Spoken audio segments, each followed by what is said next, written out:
We good? Yeah, man. So tell me, I've been living under a rock for many, many, many years, but Yeah. Stream Chat is telling me that you're the guy, you're Reckful Gladiator, right? That's Yes. you. Yeah. So I guess that makes me a fan, but from like a decade ago. Yeah. That's most of my viewers. They're a fan from a decade ago. So tell That's me interesting. what are we talking about today, buddy? Um. Well, And what I am I was. calling you Reckful? You can call me Byron if you want, What do you but prefer? yeah, I've dealt with depression my whole life, pretty much. I mean, since I was like 14, and I'm 30 Okay. now. Okay. And a bunch of people in my chat were telling me I should call you, Okay. so here I am. Okay. So, It's actually starting to get better just recently uh-huh. because I'm like working on a project with some friends, and it gives me a sense of purpose, I guess. Okay. But What's yeah, go ahead. what's the project? And by the way, so a couple of ground rules. So I'm a psychiatrist, but I can't treat your depression over the internet, Yeah, unfortunately. gotcha. And then the other thing is I tend to ask a lot of questions. If there's anything that you don't feel comfortable answering, just don't answer it. And just let me know. Okay. Okay? And yeah, I need to turn your volume up. They're saying. Okay, I'm turning it up now. Okay, is that good, chat? Yeah. Okay, talk a little. Okay, Yeah, 1, 2, 3. Testing 1, 2, 3. should be good. All right, yeah, you can ask whatever you want, and if I don't want to answer it on Just stream, I don't just answer. won't, I guess. Okay. Yeah, okay. So tell me, what do you mean by depression? Let's start there. Well, I've been diagnosed with bipolar type 2. Ah. And when I was 6, my brother killed himself. He also had it. How old was he? He was 21. It's a very big age gap. Okay. And then because of that, when I've gone to get treated, they never give me SSRIs. I've never tried an SSRI because And he's tried an SSRI, and then that happened after. okay. Prozac. Okay.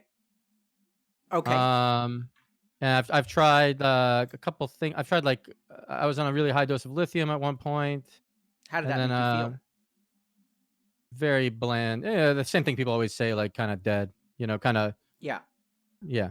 And then God, I've tried a bunch of other ones, but they're not super memorable. One of them gave me like some eye pain, so I had to stop taking it because I was really sensitive to light. Maybe you know which one I'm talking about. Okay. I don't know. I tried a bunch of different ones. This is like 14 years ago, most of it. So now I don't really remember. Okay. But Has okay. medication ever been helpful? So the only thing that's been really helpful is when I was in Amsterdam, I took psilocybin, and it really worked for me. So this is fascinating. So the FDA just today, I think, classified psilocybin as a breakthrough therapy. I don't know if people know this for treatment refractory depression. I heard about it. Yeah. So, okay. So psilocybin was helpful, and in what way? It's such an intense feeling. It's kind of hard to explain, but it let me get out of these like thought loops that I was in that were causing me to be sad. Yep. And I just step back and see things in a new perspective. Okay. So today is supposed to be a stream about meditation, and Reckful, I'm going to ask you a couple of other questions, but if it's okay with you guys, we're going to talk about that and like what's happening in your mind and why psilocybin is helpful and how you can cultivate that sensation without using psilocybin. Okay. So the first thing is like this phrase, a thought loop, I love. So why don't you explain to people what is a thought loop? Okay, you'd explain it better, but just certain things you're going along through your day, and a certain thing happens, and it always causes you to think in the same pattern of a certain negative feeling at the end. And I always hear it described as it's like an icy mountain with the sleds. A lot of sleds have gone down, and then there's these patterns of form that your mind tends to go down one of these paths of the Yep. sleds. And then when you're on psilocybin, it seems like it doesn't. It's just kind of free to think whatever. Yeah, so okay. Yeah, so let's talk about thought loops for a second. So the first thing to understand is that it's a repetitive pattern of thinking that sort of leads you to the same place every time, but then you take the ski lift back to the top of the mountain and then you just go back down it again. Yes. Right? So like this is important to understand because your mind thinks that it's doing productive thinking, but it's not doing productive thinking. It's just Yes. thinking the same shit over and over again. So I kind of think about thought loops like chewing gum. Like they're working, but there's no nutrition. There's no actual resolution and there's no benefit. You're just chewing the same shit over and over and over again. Okay. The other Yeah. thing is, in your case, like I would imagine that your thought loops are focused on yourself, right? They're about you. My thought loops are about me. I have to think about it if that's true. Yeah. So what are the thought loops I have? Yeah, so let's start there. Usually they have to do with leading back to everything has no purpose, something like that, I think. But Okay. but Great. then at the same time, even when I'm happy, I don't mind the thought that everything has no purpose. So that's a strange it seems contradictory, It's you know. it's So not. it's not. Okay. Tell me It why. does seem contradictory. Okay. Okay. So because this is so let me ask you, okay, we're going to get weird, Reckful. Do you believe that life what do you think of what's your sense of like what life is? Um I'm an organism that uh came to be from two other organisms who Sure. liked each other enough to Have a have a child. baby. Yeah. Yeah. And is that are you is that all you are? You're just a biological organism? And I have consciousness, which we can't really explain, the hard problem, Okay. right? Yeah, so And what does yeah, that mean? Like what do you think about your life? Like what's the like do you feel like your life has purpose?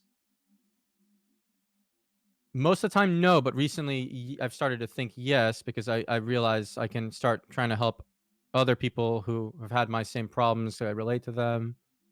And then I hope by making this game I'm working on that they can find friendship and a sense of community. Because I'm making an MMO, like a Okay. really yeah. Okay, that's awesome, man. Things I wanted as a kid. Yeah. Okay. Um, so I'm gonna just dive into Sanskrit for a second, okay? So Sanskrit, the yogis like back in ancient India, like thousands of years ago, basically started to believe that the world was false. And the reason that they started to believe the world was false is because they sort of understood that like the sense organs can be falsified, so either through the use Yes. of hallucinogens or dreams. Uh-huh. But ultimately, that the experience that they have within a dream is actually the same experience that you have within reality.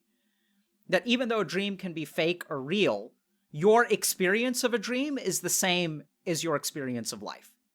Like you can feel suffering, you can feel joy, you can feel hope, you can feel Yes, sorrow, abject that's true. terror.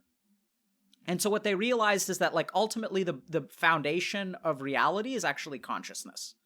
And that the foundation of reality is experience, and that the external world is false. Yeah, I've listened to The Case Against Reality. Maybe you've heard that Dan Hoffman, I think. I haven't No? heard Oh, that one okay. in particular, but there's a lot of stuff from quantum mechanics that supports this. I don't know if Dan Hoffman talks about that. Okay. Let me make sure But that's his name. a good example of like understanding this from a quantum mechanics perspective, which there's an argument against what I'm about to say, which I'm happy to go into if people are interested. But basically, that reality exists as a probability, and it's the act of observation that causes a probability to collapse into a reality, which is sort of a weird, complicated thing to say. But Wait, say it one more time.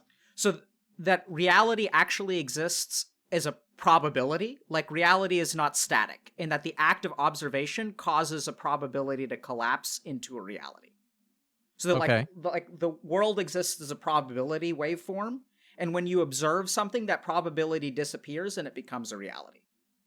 Okay. The Yeah, most I mean, I've read some quantum mechanics stuff like Sean Carroll or whatever. yeah, so like Schrodinger's cat, I think is the best example of this. But then there was Yeah. this experiment called the double slit experiment, which actually proved that observation That one's creates. really weird. It's bizarre. Yeah. What do you Yeah. remember about it?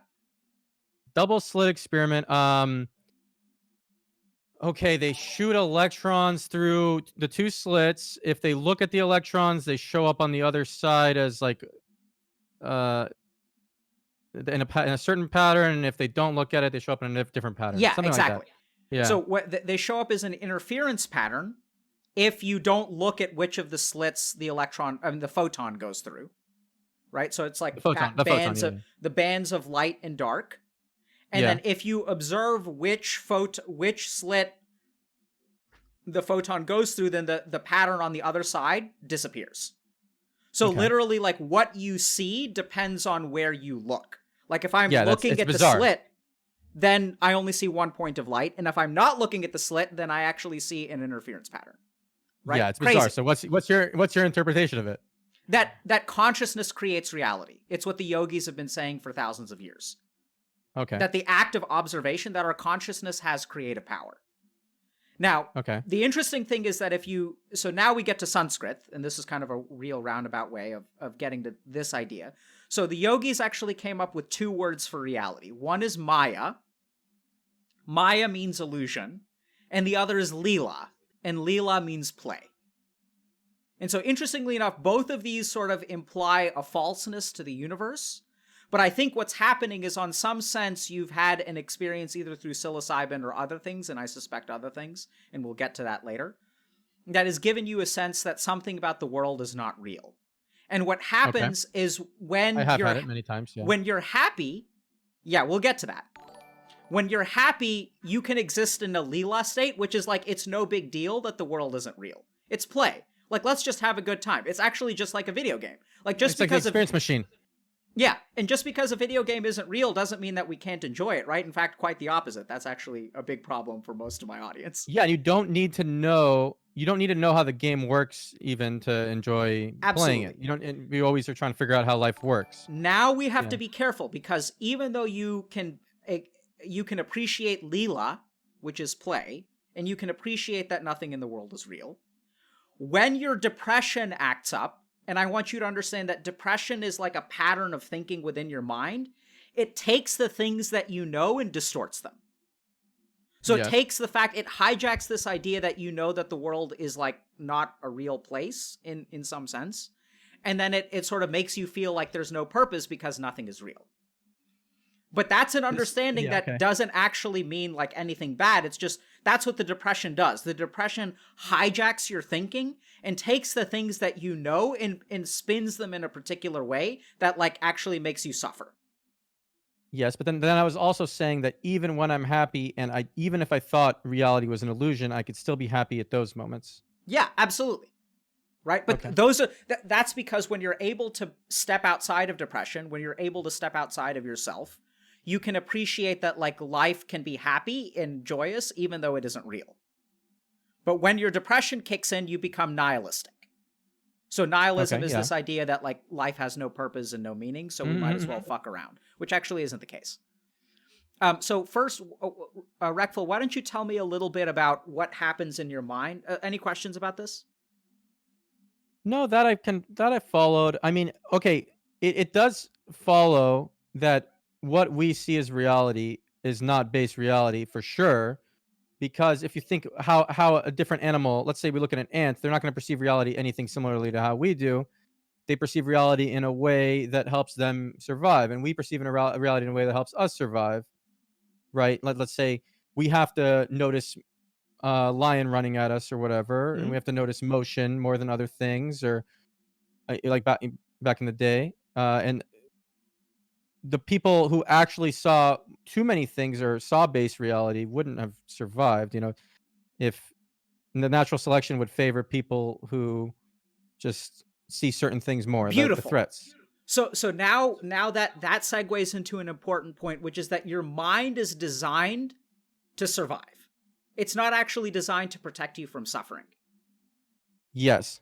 Okay. So this is one of the most simple things that like I think a lot of people I disagree with a lot of my colleagues in the sense that my impression of a lot of mental illness is that it's actually functional, useful mechanisms of our mind that I could believe that are kind of out of whack or haywire.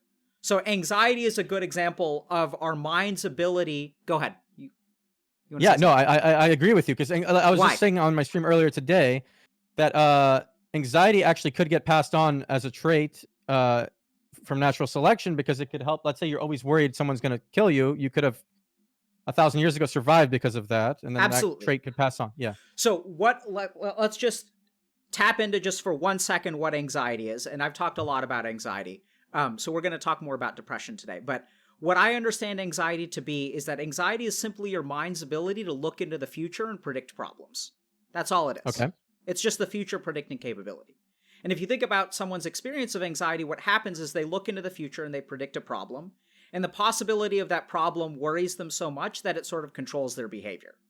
So if I'm afraid of looking like an idiot when I do public speaking, that anxiety is actually trying to protect me. It's not trying to fuck me over. It's trying to protect. By the way, can I curse on your stream, or is your stream for me? Say whatever the fuck you want. Okay. Yeah. Okay.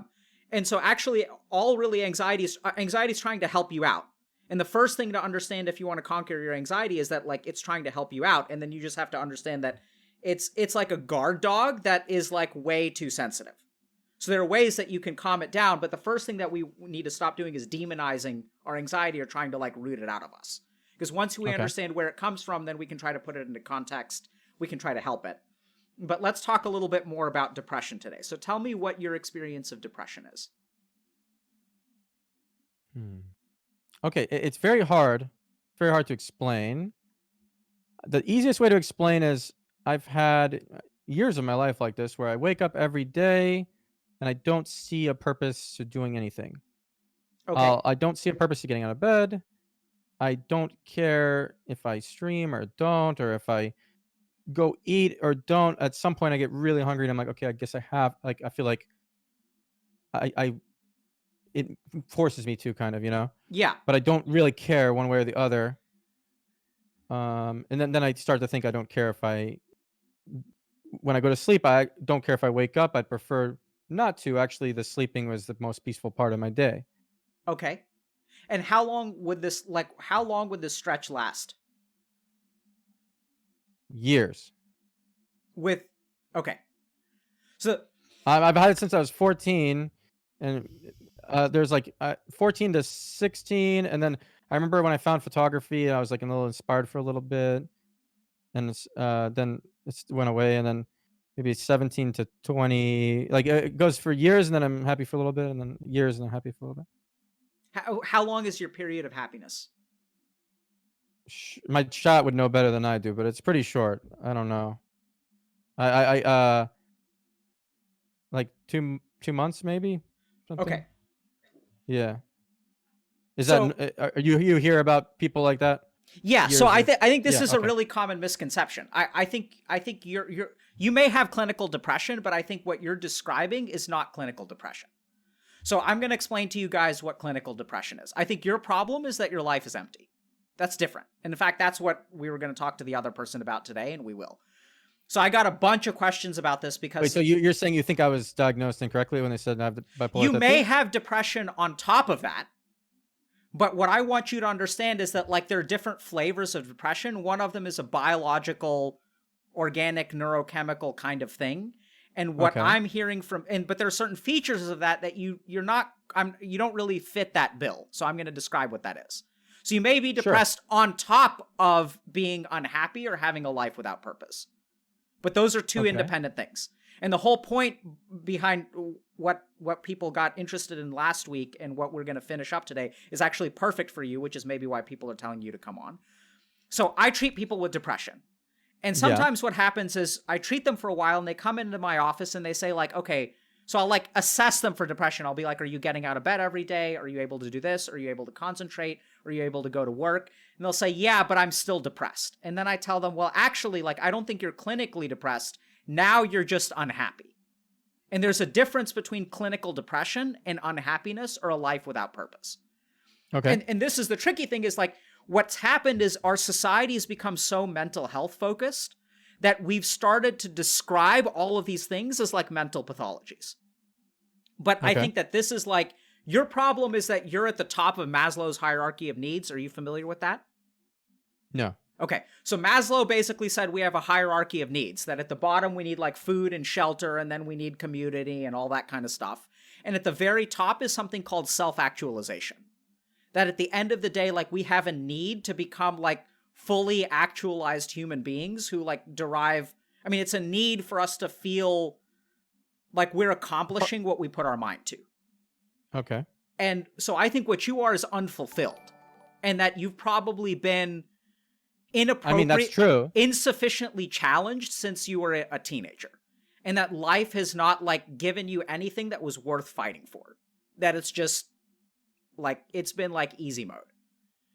Now, you may be depressed on top of that, so let's talk about that for a second. So clinical depression is an episodic illness. That's the first thing to understand. So major depressive disorder or bipolar disorder is episodic, which means that Yes. for periods of time you're well, and then you enter a period of depression, which lasts 2 weeks to about 1 year, maybe a little bit over a year. And that you have a period of like, and then it sort of naturally gets better. Oh, now one thing. Now I'm worried that what if I incorrectly remembered my past when saying I've gone years of being unhappy, That's very and possible. now I'm getting misdiagnosed.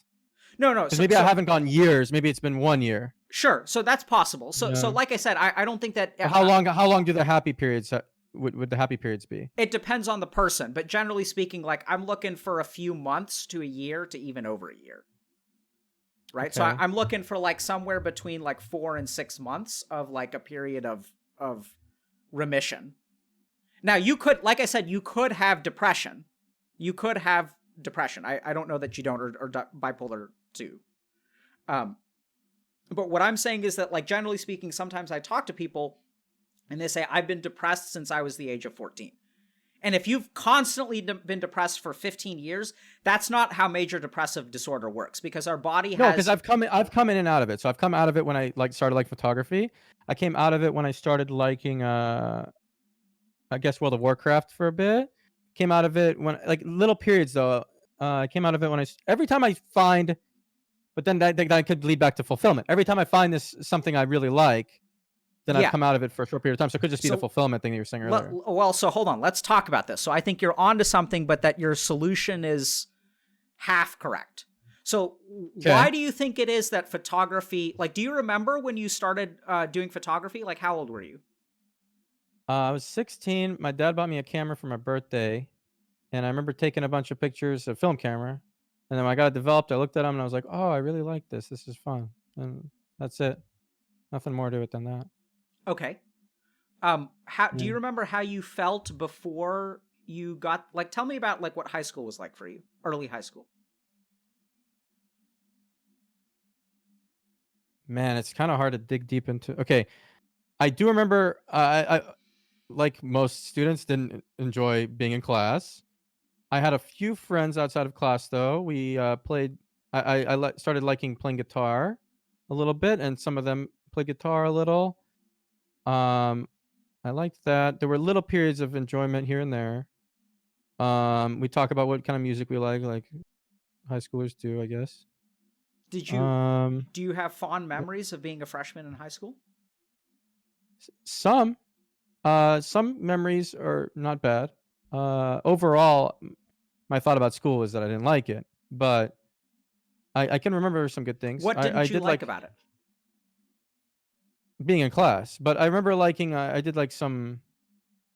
I played guitar in front of a bunch of people, like an unplugged concert thing during high school, and I remember liking that. Mm-hmm. Um, So what didn't you like about class? It was boring.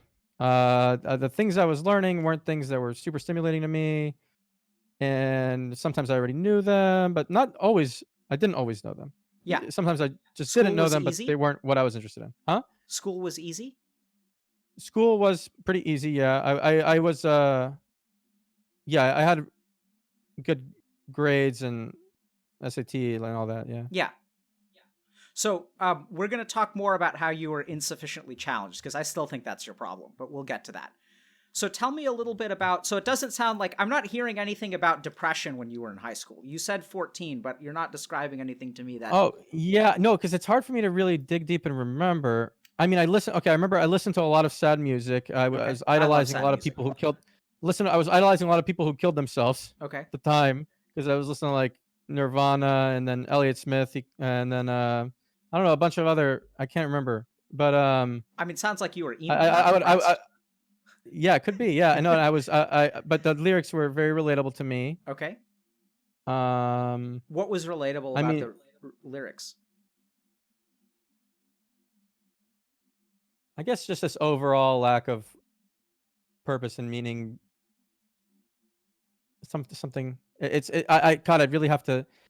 I feel like I'm not doing justice to my own life, to my own memories. I can't remember exactly to tell Yeah, well, you, you're but I'm not going to trying. be able to, right? So, Yeah, yeah, yeah. I'm kind of digging around, and you're not expected. Like, I don't remember much about when I was 14. Like, people don't really remember much about when they're 14, and that's Right. okay. It's just I'm trying to figure out where the money is, and it's sounding like it's Okay, not at so the. when I was 16, I tried to kill myself. Okay. So when I was 16, I Do you? took 22 sleeping pills and I drank a bottle of wine and I tied a plastic bag over my head and I fell asleep and I just woke up later, and I had ripped the bag off my head and I was just alive. And And what were you gonna ask? do you remember what you were feeling when you tried to kill yourself? It was really dumb. There was a game I was playing called Asheron's Call from when I was 10 to Hmm. when I was 16, and then that game was no longer popular. No one was playing it, and I had no one to play with. Asheron's And it was Call the was only an thing RTS, right?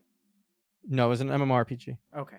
and it started dying because of World of Warcraft, and no one else was on to play anymore. And I felt like the only thing I cared about and the only thing I'd practiced my whole life and really loved was irrelevant. Okay. Yeah, Great. I mean, not great, but I think I'm starting to see a pattern. Okay. So great is a funny response. yeah. Great. Okay. Let's just think about that for a second, Reckful. Let's think about that, right? Yeah. What do you think was going on in your head there?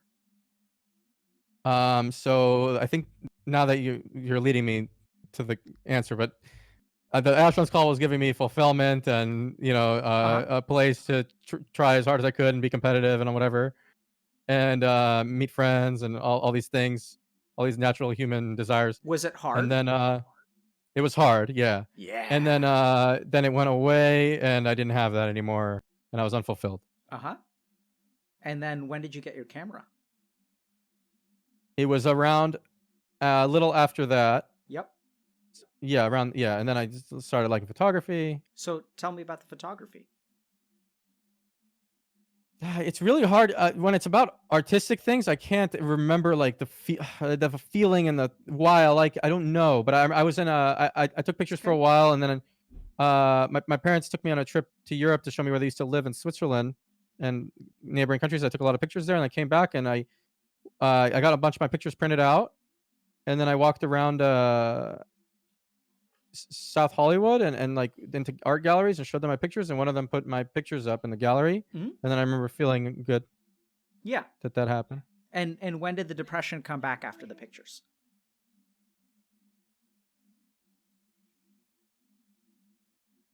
Could have been around the time with the gallery because everyone liked other people's Yep. pictures way more than mine. And I don't so remember what exactly. what yeah, so I don't know if it was in a weird way. I don't know if it's because do you remember feeling like you had done a really good job with the pictures in the gallery? Yes, for sure. And then you And felt everyone else's pictures were really edited, and it was annoying to me because I thought mine were better, but everyone liked the other ones better. yeah. Yeah, So okay. And then what was another yeah. thing that brought you out of your depression?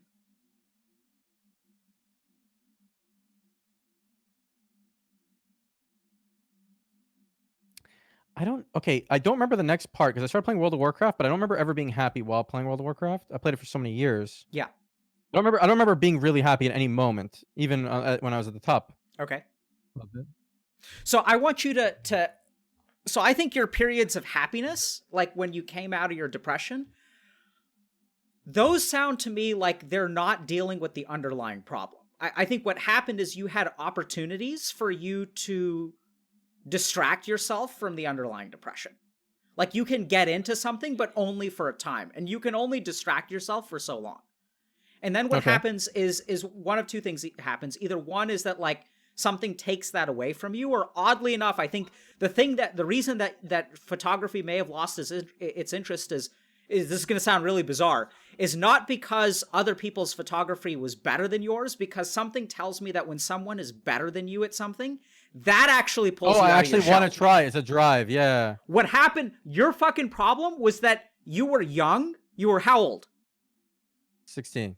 And someone put up your artwork in a gallery in Hollywood. And that Yeah. means you won the game. That doesn't mean you lost. That means you Okay. fucking won. Okay. I Right? didn't feel like I won, but yeah, okay. Yeah, I know you didn't. But I think the real problem there, because it's weird, right? Like you would think that I won. you would think, so we have to just understand that like we would think certain things, but we have to look at the data of your life and interpret it. What was disappointing, what got you out of photography, or when it lost its luster, was actually at the height of your career, and you could have kept going. It wasn't like Yeah.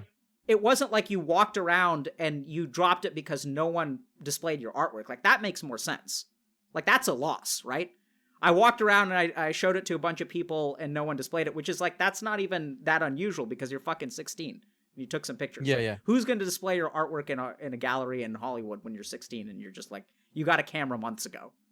Well, it turns out that someone will, because you're really good at photography, because you do a good job at things that you apply yourself to and that you find challenging. And when you're engrossed in a challenge, you don't have to worry about the fact that your life is like at its core meaningless, because you can find some sense of like external challenge, and it pulls you out of yourself. It pulls you out of yourself when you're doing photography. Well, that was really accurate.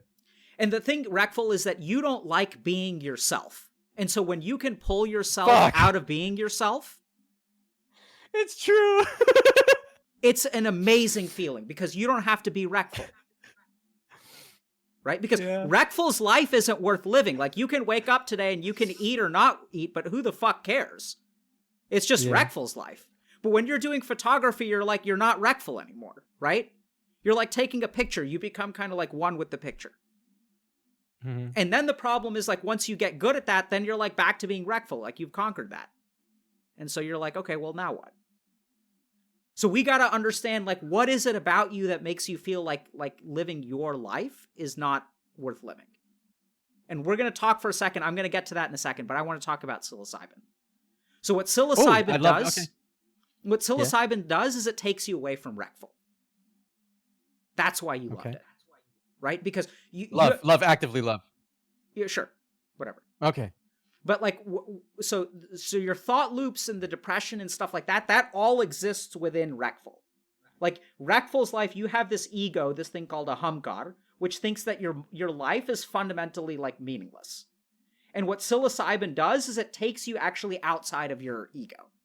We have a sense of identity that is based on like who we are, and like by who we are, like things that go on a resume. So you identify as like gender, or you know, like you have a certain like professional career, you have a certain age, you have a name. These are the things that you identify with. And when you're taking a picture, you're none of those things. Does that make sense? Okay. Yeah, it does. I don't like my identity. That's what you're saying. Yeah, your life. And so anytime you have the opportunity, so when you're playing music, like, you're no longer like a particular age, you're just playing music. You become one with the music. You become one with the photography. The distraction pulls me out of my immersion in a first person experience or whatever. Yeah. Absolutely. And that's exactly what psilocybin does. Right? Okay. So psilocybin is a substance that causes the walls of the self to break down. Yeah. And sure. So whether it's psilocybin, whether it's music, whether it's photography, or and this is the other interesting thing, is you're finding purpose. And why are you finding purpose again? What do you like about what you're doing? I like that I'm trying to give people something I wanted as a kid. Who's the focus on? Who are you thinking about?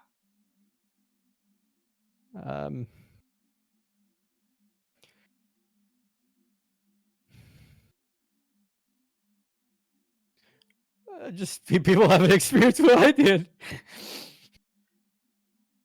Yeah. So I'll tell you, Reckful, listen carefully now. Your depression, you're trying to cure the depression that is growing within kids out there today. You're trying to protect them from what happened to you.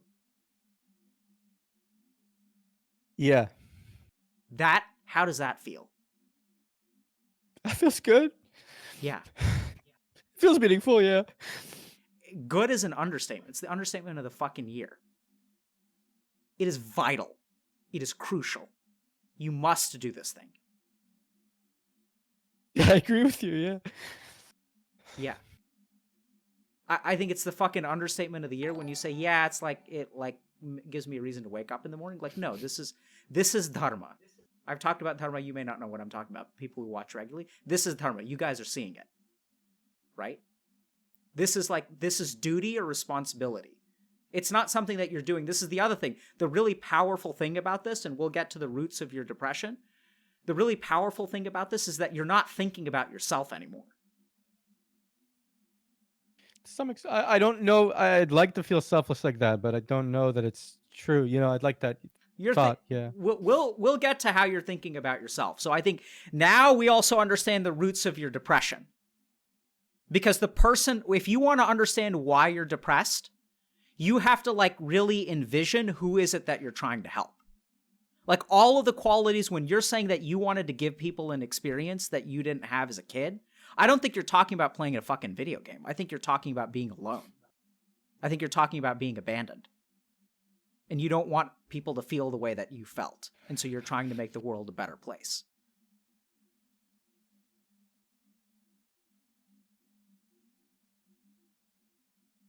Maybe. What are you feeling right now? I don't know. It's just happening automatically. I am. Yeah. I'm not thinking anything.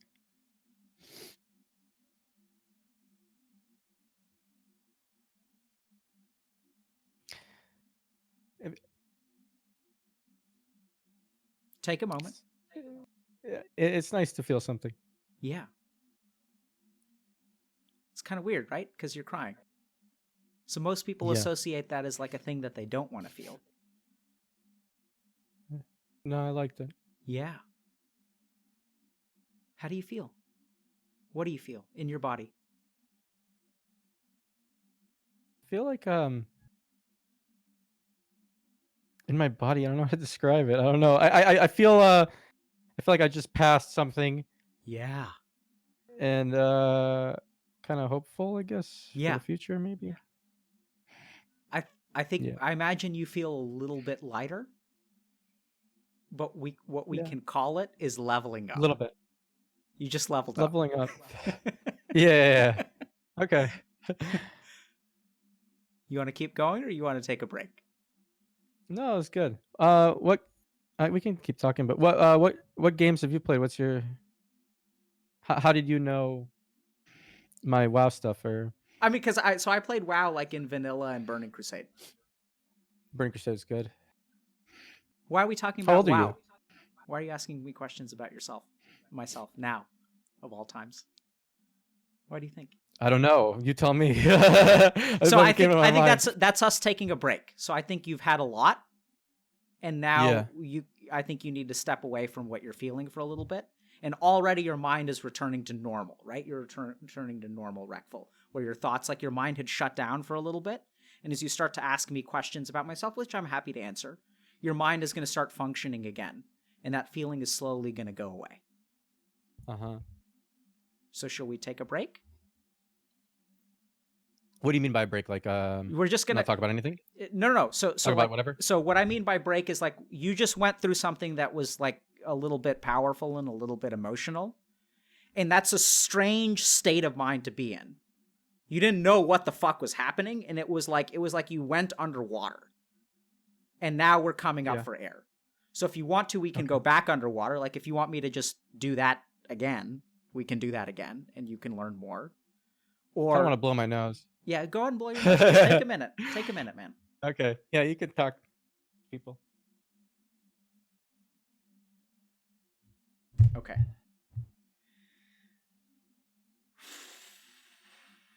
Man, that was intense.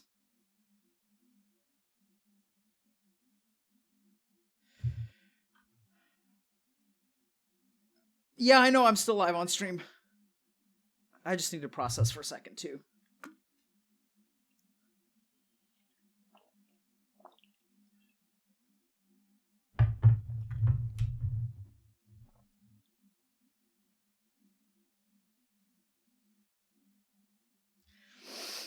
Okay, so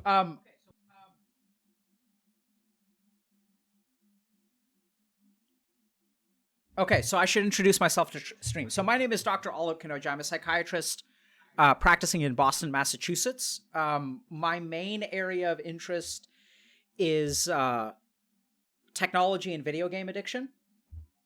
But I have a kind of a different background.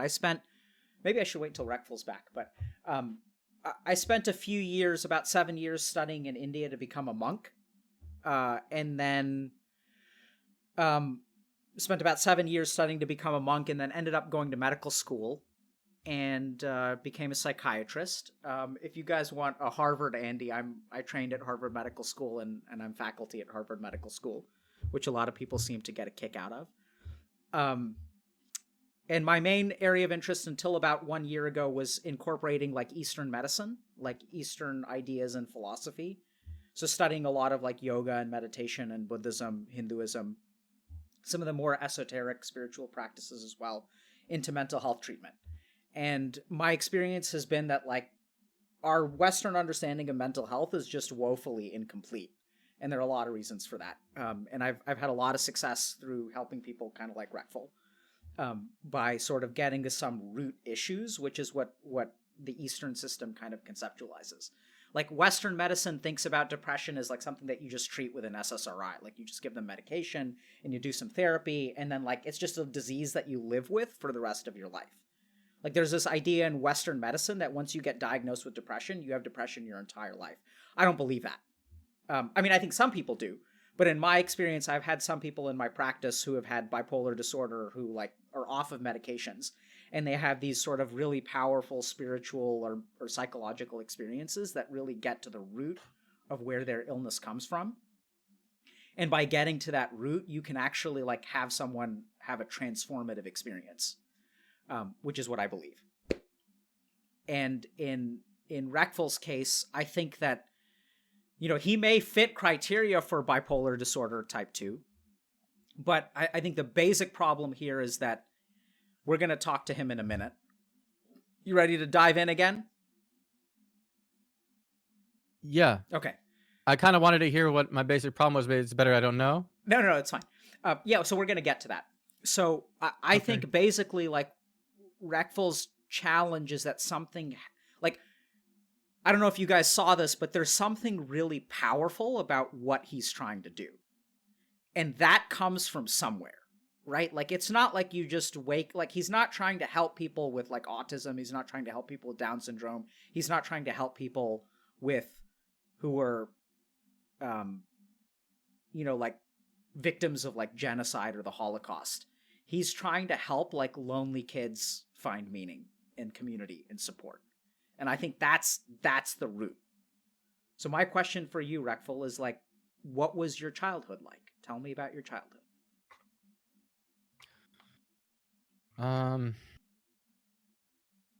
Okay. So I have some early memories of playing games with my brothers. I liked those a lot. And I remember even just watching, I would try to stay up late and watch them play certain computer games. And then You have two brothers? yeah, I had two brothers, yeah. And then what was the age difference? one's 10 years older and one's 15 years older. Okay. So I would just watch them play games. I remember I was really young, like 4 or 5, and I couldn't beat a level in Doom, and then my brother went in and like edited the code of the game so the ceilings were too low for the monsters to run around. So they were running in place, and I could just go through and beat the level, which I still enjoyed doing. Yeah, of course. Which brother did that? Guy, my brother passed away. Yeah. He did that. Yeah. Uh, then when I was 6, that happened. I remember seeing like hospital cars, and for some reason, I remember seeing a lady my dad worked with walk out of the house, and I was like, my thought at the time was, "Is that my new mom?" I remember thinking I knew something was wrong, but I didn't know what happened. Yeah. So wait, hold on a second. So you approached the house from the outside? Yeah, because my other brother Gary, he drove me aw- to an arcade because something bad had happened. I get, but he was crying Hmm. while I was playing arcade games, and I know it was wrong. And then we came back home, but the hospital car was still there with the plus sign. And then I don't know, everyone was crying. Um, I don't remember too many specifics. I mean, when I came home from school, my mom would always be crying, Hmm. or not there. She'd be in her room. Then I'd For play games. okay. Yeah, I'd play like Super Nintendo, Yeah. and Seems like your memory's pretty good when it comes to this. well, that yeah, that memory is really strong. With the hospital car, Hmm. but the other, I don't remember like coming home from school specific days. I remember before that happened, I used to get so excited to see my brothers when I came home from school, and I'd be like, "Is Guy home? Is Gary home?" You know, I'd be excited to play games with them.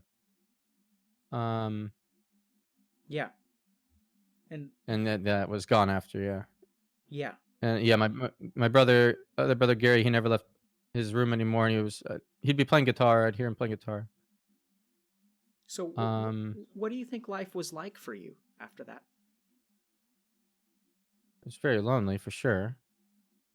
Yeah. Yeah, I don't. It's hard for me to remember any more specifics, like day to day, from when I'm 6. But I just yeah, Yeah. So I know I played games a lot. yeah. Yeah, So I mean, this is going to sound like kind of a weird question, maybe a leading question, but I can see a certain beautiful purpose with 5-year-old you in your life. Right? Like, what was your purpose? 5-year-old me. Yeah. What was 5-year-old you's purpose? Fuck, I don't know. I just wanted to play. I wanted to be as good as my brothers to play games with them. Yeah. Something I think. Yeah. Right. It's like simple, but it was pure and it was simple and it was like it was absolutely there, right? Like you were excited about that. Like that's what you lived for. Like you came Yeah, home and you would like watch them play. yeah, yeah. It's simple. Yeah. So I fucking came out of nowhere. Sorry. Yeah. That's okay. What are you feeling now? I don't know. It just happens automatically. Yeah. So close your eyes for a second. Okay. Tell me what you feel in your body. Something here. Yep. I'm really bad at describing Yep. feelings. That's why we're doing this. We're gonna teach you right now. Okay? Okay. What are you feeling in your chest? Would people describe this as a tightness? Maybe a Yep. tightness? Yep, you're feeling a tightness. And I keep I realize I need to breathe more steadily. Okay, so your breathing is erratic. Yeah. Now, what's happening? So as you notice the feeling, what happens to it? It's going away. Yeah, right. And what just changed with your breathing? Your breathing is different. It's more regular, yeah. Yeah. What's happening to the feeling? It's going away, yeah. Yeah. Another way to describe it? Yeah. So yeah, but it's going away. Like, would you say it's loosening? Would I say it's what? Loosening. Loosening. Yeah, the tightness is loosening. Mm-hmm. I'm relaxing. Mm-hmm. Yeah. Okay. So now keep your eyes closed. Okay. So tell me a little bit about 5-year-old you and what he wanted from life. He wanted to get out of what school are you in when you're 5? Kindergarten? Yeah. He wanted to get out of kindergarten as fast as he could so he could come home and play games with his brothers. Yeah. And I'm going to say Yeah. something kind of weird. So, Reckful, I think you love 5-year-old you a lot. And I think you have a lot of hurt because something really bad happened to him. Yeah. Like you love that kid.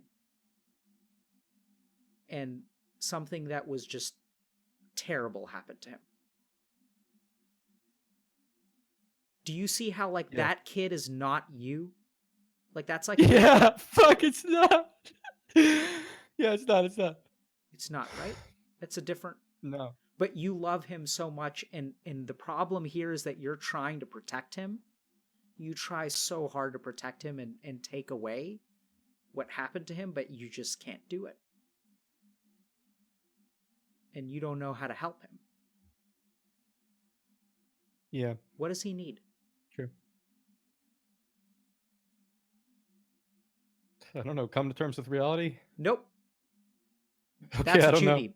No, just think about it for a second. Like, what does he need? Like, what do you want to protect him from? I have no idea. Okay. So, but you understand that he's different. And you understand that something happened to him. What happened to him? Let's start there. He got quickly shoved out of his comfort zone of family and things he cared about. Yeah, I think Something like comfort that. zone. I'm not buying this. Comfort zone is a weird term. Yeah, I was trying to. Yeah. So what happened to I him? went different term. It's way more powerful than comfort. Oh, it's true. How do I word it? Well, he had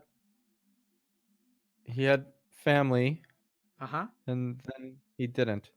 Absolutely. There you go. Right? It's so simple.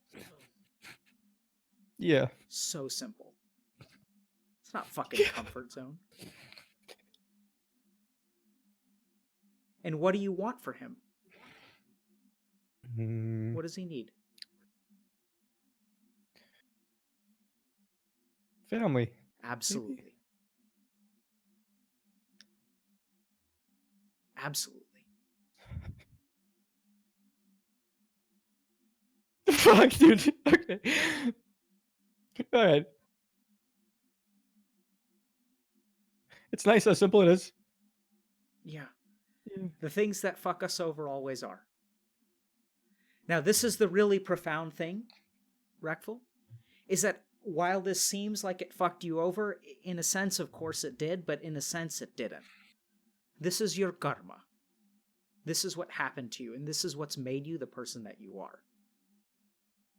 And I think that this is like, as long as that feeling is there, like this feeling of loss and loneliness, like that, your purpose, when you saw that medical van or ambulance with a plus on the side, that was the day you lost your purpose.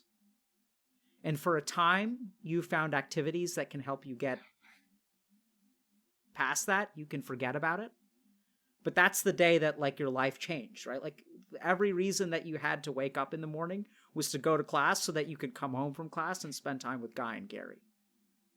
And then one day, all of that changed.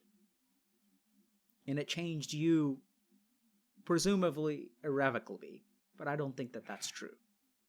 I think you can get past this, and I think your lack of purpose is like, this is where it comes from.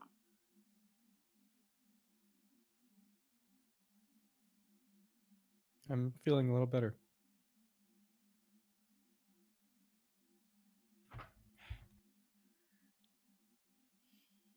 Have you talked to anyone about this? Yeah. But I didn't let myself go deep in it. I guess. I think because it was always, most of the time it was when I was 16 when I went to talk to people. Yeah. I think I was more closed off than I am now. Yep. All you need is the internet to watch. Yeah, well, I became really open with everything because I realized it helped me at some points, I guess. Yeah.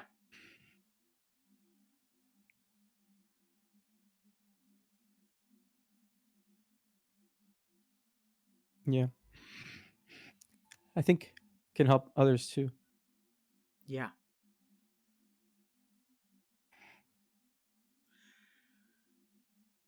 So why are you making this game, Reckful? I always wanted to make a game. Sure. But this reminds me, as soon as I said that, have you seen the split brain experiment video where there's a guy on his left side, it says pick up the Rubik's Cube, and he picks it up.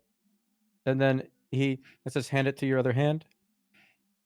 And then they ask his right side, why are you holding a Rubik's Cube? And he says, I always wanted to learn how to solve one of these. Which makes me think a lot of times when people are describing something they're doing and why they're doing it, it's inaccurate. Absolutely. So I don't know. Brilliant realization. I know I always wanted to. Yeah. I know I always wanted to make a game, for sure. When I started playing an MMO when I was 10, it was because Gary wanted to make a Pokemon MMO, and we were doing research on other MMOs, and then I ended up playing it for 7 years, and from 1999. So it's kind of funny. I always thought it was a cool idea to make a game.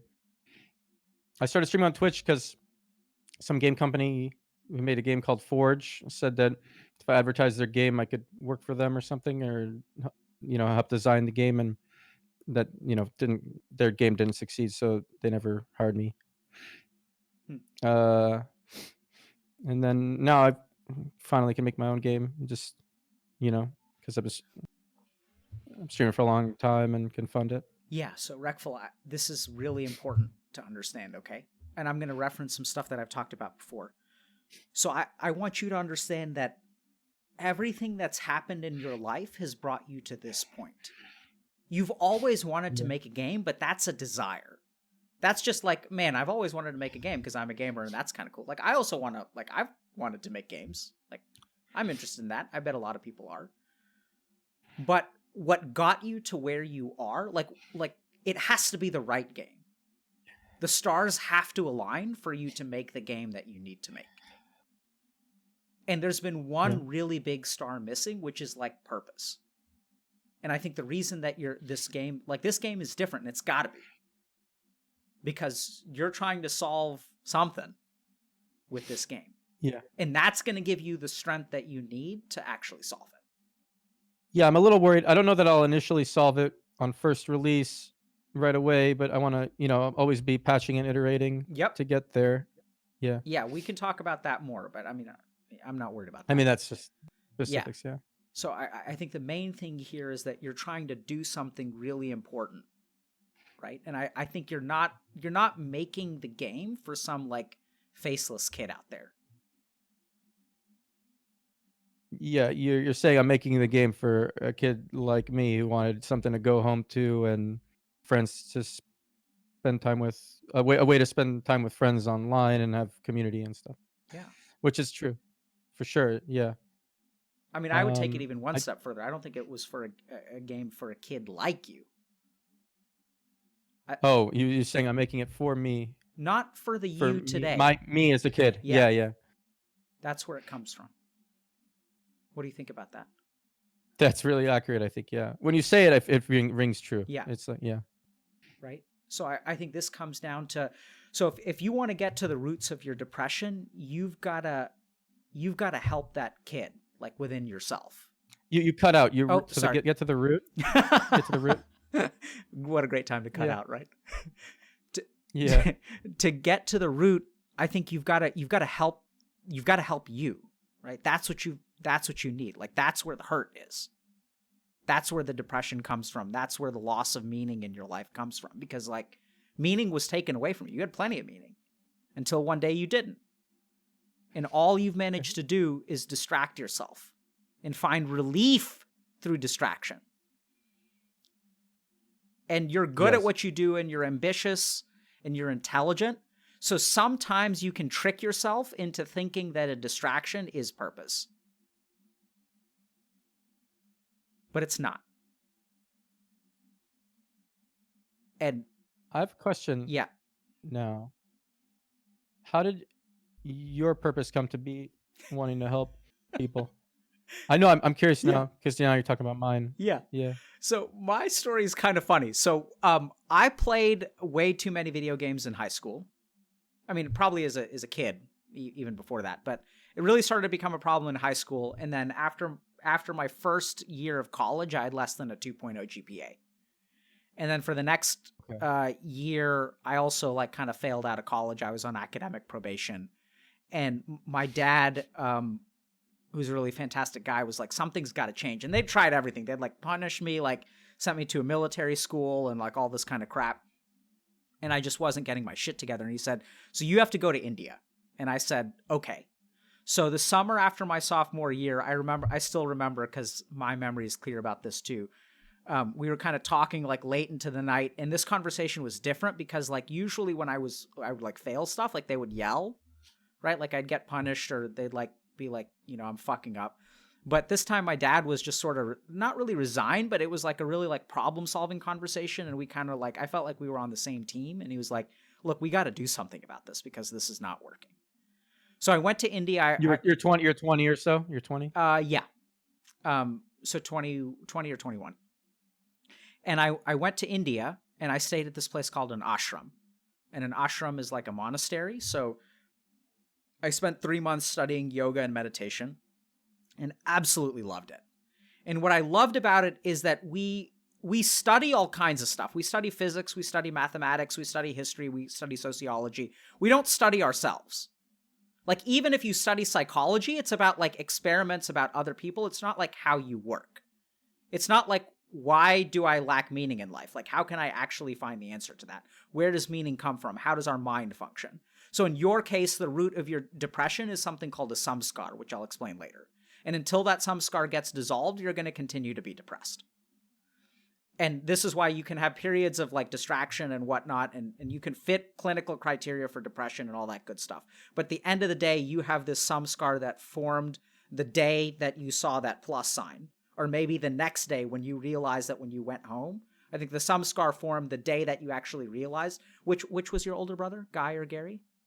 Guy. Yeah. So one day you actually realized that like Guy is never going to be home when you come home. And that's, I think, when the samskar formed. And so it was a system to understand like who you are and how you work. Like where do desires come from? Where do desires go to?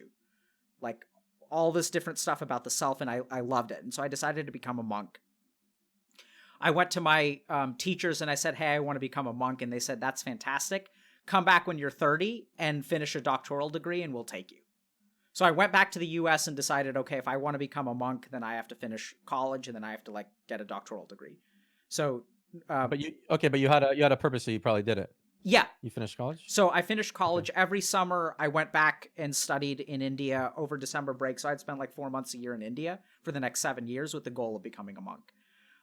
Ended up meeting my wife, got confused because I was like, oh, I want to become a monk, but I'm really into this girl and all this stuff.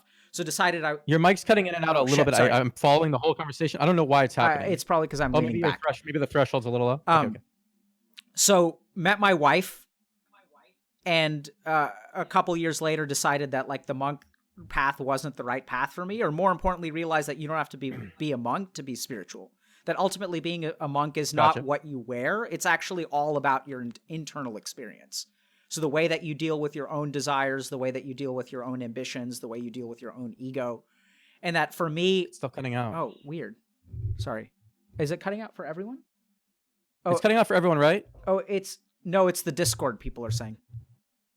Oh. Weird, hold on. Oh, maybe we can change the server we're on or something. I'll try to change it. We're on US South. Let's try US. All right. And then we're back. It's just Discord. Okay. So, decided not to become a monk because ultimately I realized like you can be a monk. A monk is like it was, for me, it was all about ego. It was all about like, oh, like I was a failure at life. So like the way that I assuaged my ego was by saying, oh, like regular life isn't for me. So I didn't have to fail if I became a monk because I'm truly spiritual and I'm not for this material world. It was all a bunch of bullshit. Ultimately, I realized that if I... Are you sure? Yeah. You think it was a bunch of bullshit? You think you were trying to escape the chance of failure? Absolutely. Absolutely. Okay. Right? Because It's easy to like escape from your failure in college if you were not meant for like the material world. And I was like better than that. I was meant for the spiritual world because I'm deeply spiritual and I'm not going to run in this rat race and I don't care about grades and all these fucking peons out there that are living a material life. I'm better than them. I'm going to become a monk. Then I realized that was a load of bullshit. That's ego. Okay. That there are two kinds of ego. There's regular ego, and then there's this subtler, more devious ego, which is the ego of having no ego. Look at how spiritual I am. You know? Is that whole angle? I got you. So ended up doing neuroscience research. So I've always been kind of a skeptic and was curious about like what was happening in my brain when I was learning these things. So started doing neuroscience research, ended up going to medical school, and then decided that I wanted to become a psychiatrist and that I was going to incorporate like some of these Eastern perspectives on mental health to like psychiatric care and teaching people how to meditate and all that good stuff. And then it's funny, so how Dharma works, because then life sort of threw me an interesting curveball, which was while I was training, I started asking some of my like professors and stuff. So I trained at Mass General Hospital in McLean, which are both Harvard Medical School teaching affiliates and the #1 psychiatric hospital and all this good stuff, #1 hospital in the country, all that jazz. So I was surrounded by a lot of brilliant people. And I started asking them, I was like, what do you guys think about video game addiction?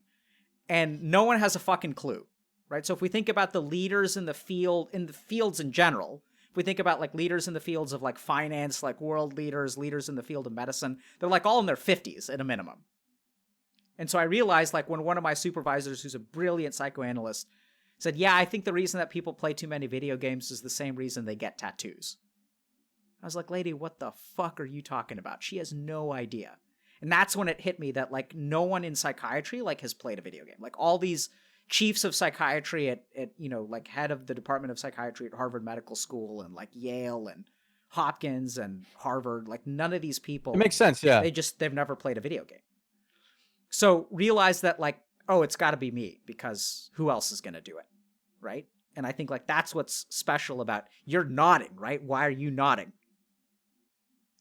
I'm nodding because this is a nice sense of purpose for you to have, and you can relate to people who play games because you play games yourself. I think the other reason you're nodding is because you get it, right? It's got to be you, Reckful. Oh, it's got to be me. No, I was thinking about you. I'm talking about you and your MMO. It's got to be you. Oh, no, I was thinking it's got to be you. Yeah, but I'm saying that like the same applies for. I got you. Yeah. So you're nodding with understanding. So if you go back and you watch this video, you're passively listening until I said that. I was. Anyway, that's by passively listening. By passively listening, it sounds like I wasn't really immersed, but I was really immersed. Yes, I don't. Passive listening is not you weren't paying attention, but passive just means I wasn't. Giving back body language. Yeah. Okay. So I think there's something about that statement which resonated with you, which caused you to have some more body language. It could be, again, this Rubik's Cube thing where I'm trying to explain something that happened and it's not accurate. I mean, at the end of the day, I could be overinterpreting. If you haven't seen that video, you need to see it. It's crazy. Yeah. I'll link it to you later. Yeah. Corpus callosum, people who have their corpus callosum severed do all kinds of cool things. So then in September of 2018, I guess it's a little over a year ago, I actually made the mistake of just randomly posting on Reddit. And I said, I'm a psychiatrist that's interested in video game addiction. Ask me anything. So the post ended up hitting the front page and I started getting like inundated with calls. So like I'd get like people didn't know how to find me. So I started getting like paged. I have a pager, right? Because doctors have pagers nowadays. So like it's us and drug dealers. We're the only ones left with pagers. I don't even know if drug dealers do anymore, but yeah. So I started getting paged and people were calling me and emailing me and I realized like there's just no way that I can help. Like I'd been working with gamers for years, but there's just no way that I can help like every person out there. And I've got to do like, I've got to reach people more. And so I'd sort of set myself up to kind of be like the next Deepak Chopra or something like that. I was like very like ambitious and had a lot of like. In this way right now, you're AOE helping people. Absolutely. That's exactly what this is. One-on-one, yeah. It's AOE, right? Yeah. So I realized that I can't like single target this shit. It's just not going to work. Like, after the AMA, I probably got hundreds, if not thousands of requests for help. and like from all over the fucking place. Like some dude reached out to me from Singapore and was like, "Hey, can you come to Singapore and like talk to us because we're struggling?" And I was like, "Sure, but I don't know how or why." And just gets all these random. So the most even more bizarre is I got an email a couple weeks ago from 2 psychologists that work for the Serbian military. And they're like, "Hey, can you help us? Like, can you teach us how to treat video game addiction?" And I was like, "Yeah, I can try." So you're absolutely right that it needs to be AoE, right? But like not even just AoE in like one, like I need like a global AoE, like server wide, like a server wide virus is what I need. You got YouTube. Yeah, so we have YouTube and Twitch, and that's why I started streaming. So I started streaming about 2.5 months ago.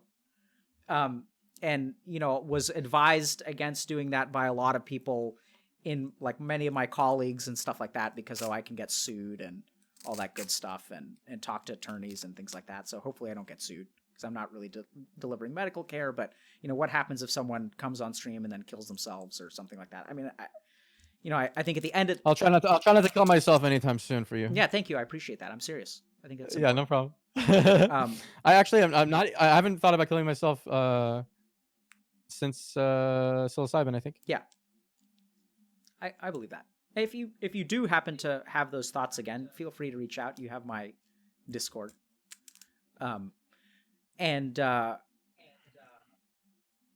Yeah, I will say, you know, you can die, but not until you've done what you need to for that 5-year-old. Like, unless you do that first, you're just gonna have to come back and fix that problem later. Death is not...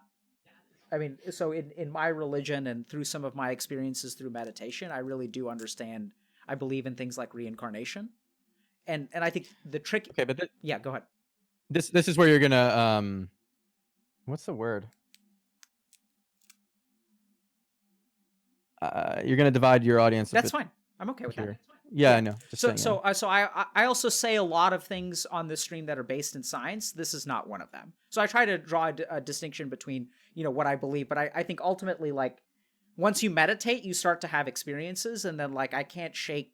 I don't logically believe in reincarnation. It's based on experience.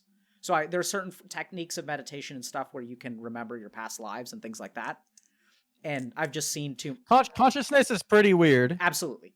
I wouldn't put it past consciousness that, you know, I mean, how did it just happen in this organism or in that organism? So I'll... It could be that there's no organism at all, I mean, and there's just the consciousness is making shit up. There's a lot of weird shit.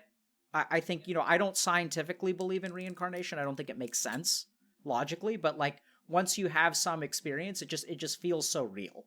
Is the best way that I can put it. Is it a possible hallucination of my mind? Absolutely. But that's a conversation for a different day. Kind of how I got to my Dharma. So now I realize that, like, there are gamers out there that need help, and that the number of gamers who need help is, like, astronomical.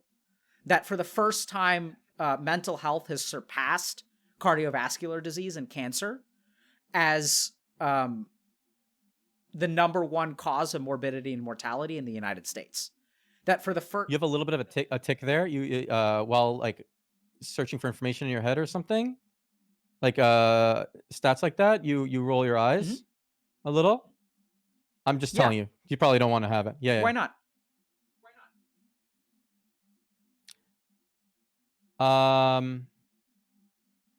Why not? Why don't you want to have this tick? I mean, it's up to you. Yeah. Maybe you do. I don't care. But I was just letting you know. Yeah, okay. That's okay. I tend to I have a lot of facial expressions that I tend to be pretty transparent about. And if I'm scanning my memory, I think it's fine for people to understand that I'm scanning my memory. We're not playing poker. True. I do play some poker, so I wouldn't want to do that. But so okay, gotcha. It's in my professional interest to actually show what's on my face, not conceal it. So I tend to be different from other psychiatrists in that way, in the sense that, like, a lot of people try to be a blank slate. I just show what's on my face. I see. The blank slate does suck. I've talked to a lot of the blank slates. I think it's stupid. I mean, okay. Actually, that's kind of judgmental. I just don't think it's for me. I'll put it that way. I think some people, you know, I get that they want to do it that way. You can say stupid. That's fine. Let's continue. Sorry, I interrupted you. Yeah, we were talking about Dharma. Yeah. So, I mean, now I realize like I just need to help people, and that mental health is getting worse in this country. And I think part of the reason for that. So, the other interesting thing that's happened recently is life expectancy between the ages of 25 and 64 has gone down for the first time. Suicide. Suicide is a big part of it. Suicide has increased by 50% in teenagers over the last decade. So, like, just in... It makes a lot of sense. They're constantly comparing themselves to other people on the internet. Yeah, so I think technology and stuff, absolutely. So social media has really started to prey on certain like aspects of our psychology that we're kind of unaware of. And so my sense is that like the field of mental health needs to be addressed way more quickly and on a way broader sense. And what I mean by this is like people need to understand some fundamentals about how their mind works. Like I think it's infuriating that you go to a psychologist and you ask them, how does my mind work? And they're not going to give you an answer. Like there are answers. I think they're very simple answers. Like I think your problem is that you have a samskar. Most people's problems are that you have this kind of ball of undigested emotion that lurks beneath the surface and exerts its influence on your mind. It's like you've had a debuff since the age of 6. And that debuff is what you call depression. And there are some times where you can get temporary buffs, like learning how to play guitar, or like... I like the analogy, I appreciate it. And so you've just got this fucking debuff, and the thing is, you've had the debuff for so long that you think it's like... This debuff sucks, by the way. Yeah, absolutely. I hate this debuff. And you think it's a part of... Like, you think you got it during character creation. You think it's you, right? Because when you get diagnosed with type 2 bipolar, that's like during character creation. Like, you picked a trait to give yourself extra character points. And you're like, I'm picking type 2 bipolar, and I get 5 more character points. And I'm gonna pick, like, good at WoW. Who the fuck would pick that? Yeah, well, so you did. So, but the cool thing is it's not static, right? I believe, and I could be wrong, and maybe you're stuck with this for the rest of your life, but I think you can get significantly better.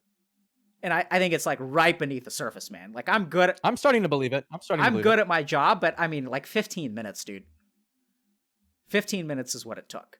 And it's just right there. And it's so big. That's why it's so easy to get to. Because you have this whole like iceberg, and it's just like right beneath the surface. And if you resolve something, it's not just about grief. It's not just losing your brother, but it's like shattering your perception of like what life is about. Like life became meaningless to you after that, because that's what life was about. And then suddenly like that's no longer on the table. You give a kid a purpose in life, you give his life, like, because that's the thing about the child, right? It's such a simple and pure purpose, and then you yank it away. It's not complicated. It's not complex. It doesn't have different shades, so it can be shattered in an instant, and then it's completely broken. If you lose your purpose at the age of 30, that's different, because you have different dimensions of your life at that point. You have something to fall back on, but you didn't have anything to fall back on, because that's all it was. And then your other brother stayed in his room all the time. Mm-hmm. Right? Not his fault. I just realized I just was thinking that my parents are probably watching this. That's fine. That's interesting. Yeah. I mean, they're welcome to come on too. They won't. But it's nice anyway. Yeah. And I don't think it's anyone's fault, right? And there's other stuff here which, if you want to have a conversation one day about forgiveness and whether your brother deserves forgiveness or whether you've forgiven him, that's probably an important conversation. Oh, no, I don't blame him at all. Okay. Because I know what it's like to go through day by day having no desires and suffering the whole time, and for it to just want it to be over. Yeah. And I don't blame him. Yeah. Not even a little bit. So questions, Reckful?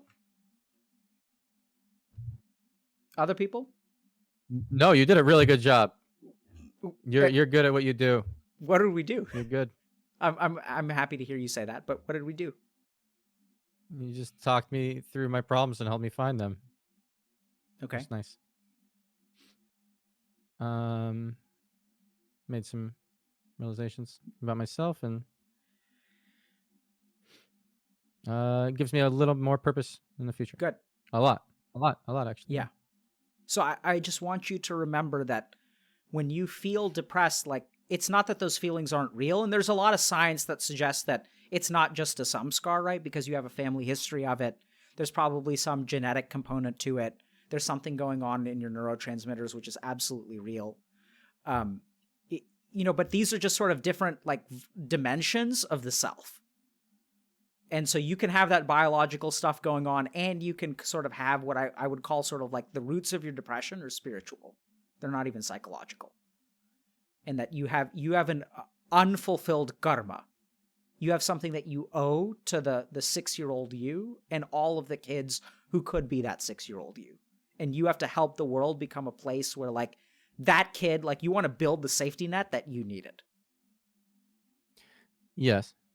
I was thinking, there was a period of time where I started meditating when I was in Japan. Yeah. And I remember feeling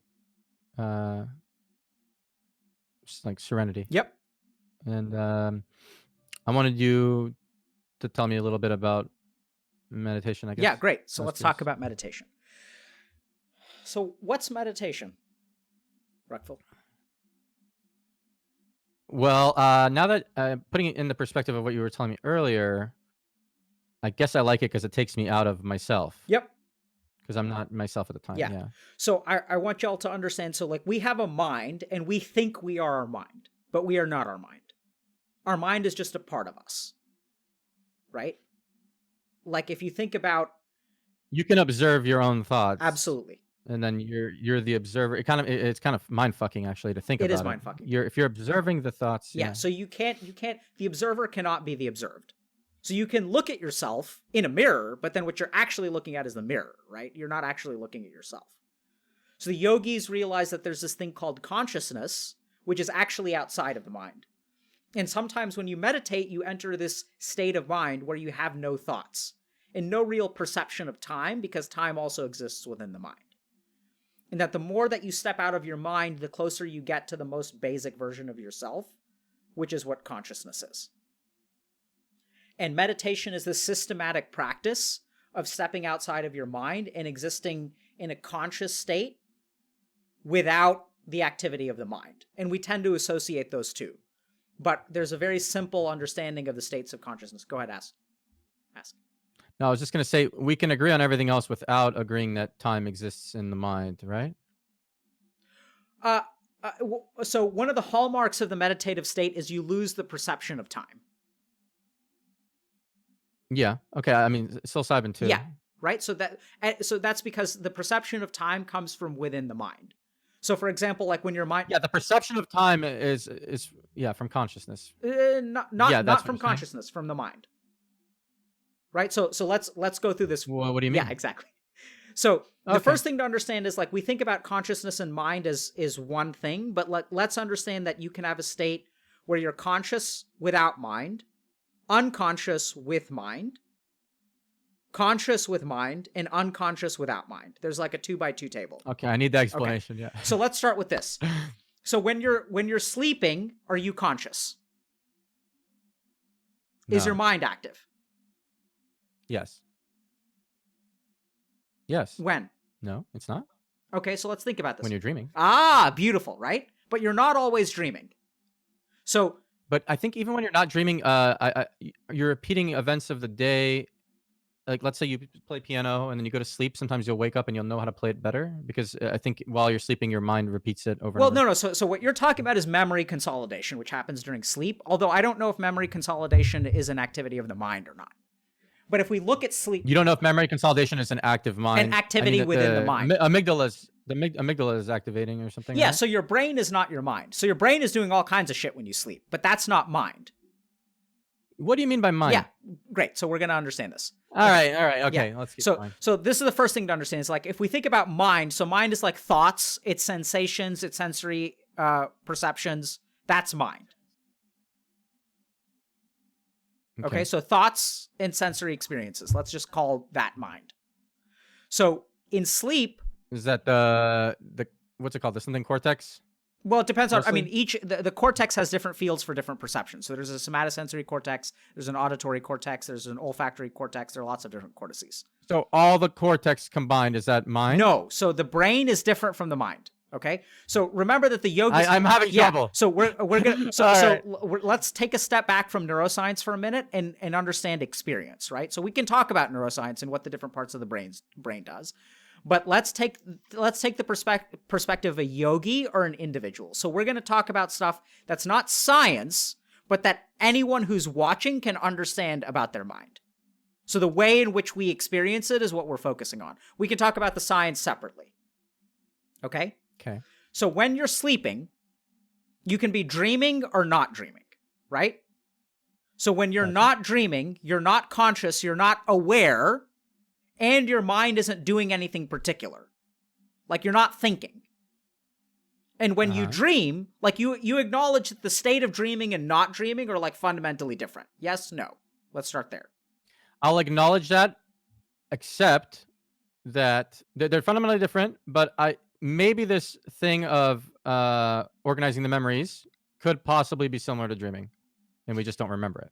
Yeah, possible. Yeah. So there may be other functions that we're not aware of. I completely agree. So like there's a lot of stuff that our brain does that maybe the dividing line that I'm setting is not as simple as I think it is. I'll acknowledge that and we can move on. Yeah. So, but essentially like when we're dreaming, we're not really, it's sort of activity of the mind without awareness.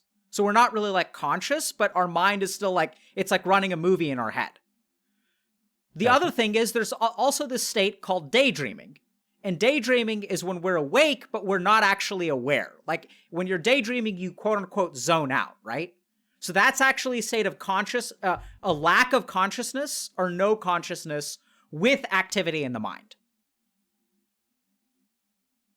Daydreaming is a lack of consciousness with activity in the mind. Yeah, that's why we call it daydreaming. Intuitively, we understand that that state of mind is similar to what happens in sleep, which is why we use the same word. We use the word dream. Because any human being can... Yeah, but maybe I would think that we're still conscious and it's just a different type. Sure, yeah, I don't know if I would not call it consciousness. Fine. Okay, so a different type is fine. I'll take that, right? So like that, like okay, sure. There's something fundamentally different between what you're doing right now in your head and daydreaming. Agreed? Okay.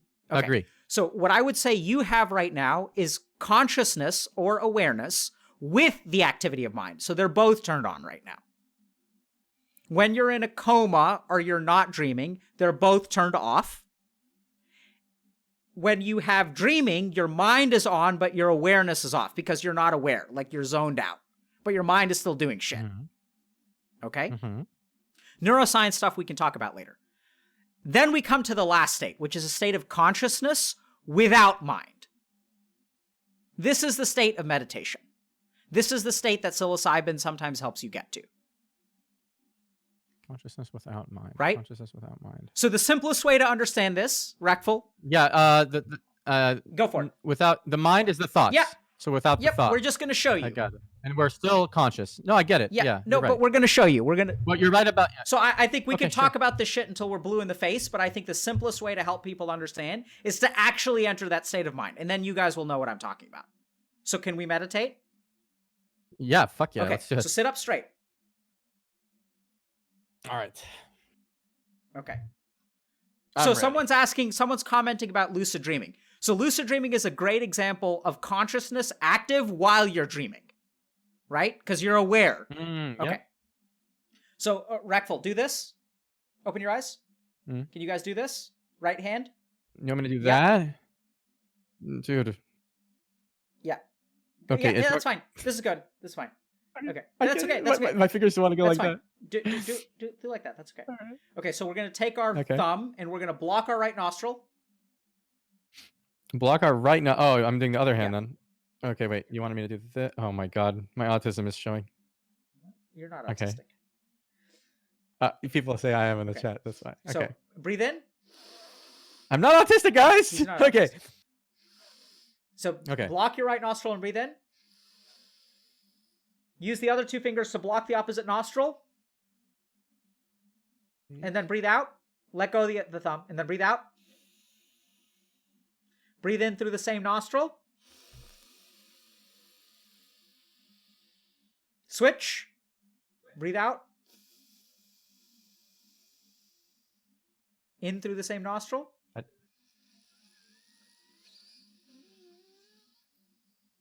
Switch. Out. In. Okay, I was conscious but not thinking. Stop. Just keep doing Right. it. You just Now started I'm thinking again. Yeah. I know. I'm just. I realized that I Yeah, was. good. We'll talk more. Okay, so right now, I don't like the nose thing. you don't like the. I prefer to just breathe and think about that, but it's harder. Oh, you don't like the nose thing because both of your nose. Do you have a deviated septum?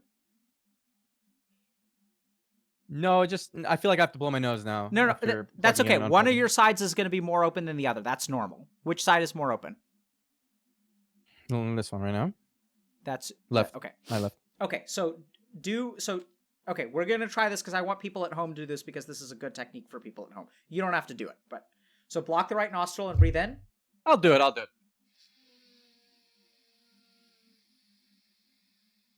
When you take a full breath, switch and breathe out.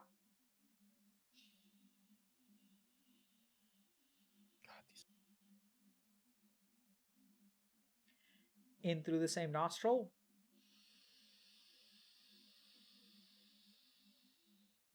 Switch out.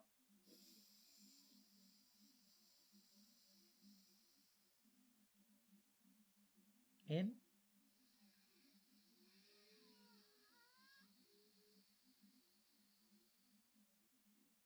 Switch out.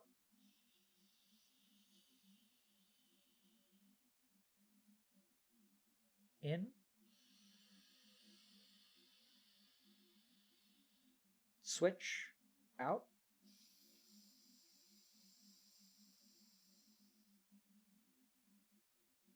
In.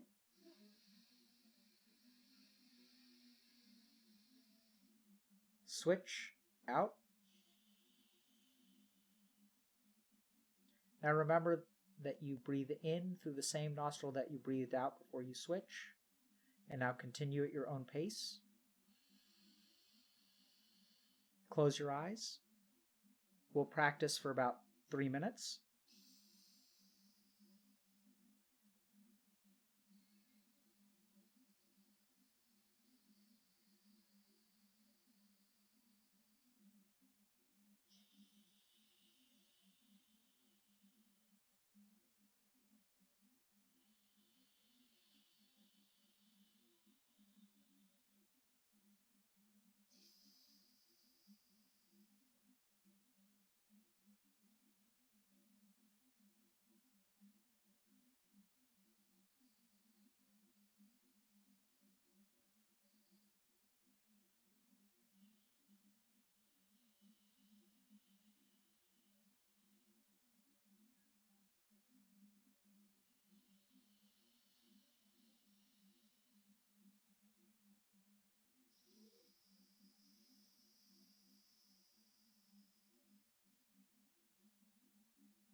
Go ahead and finish the breath that you're on. Let your eyes remain closed. Just relax.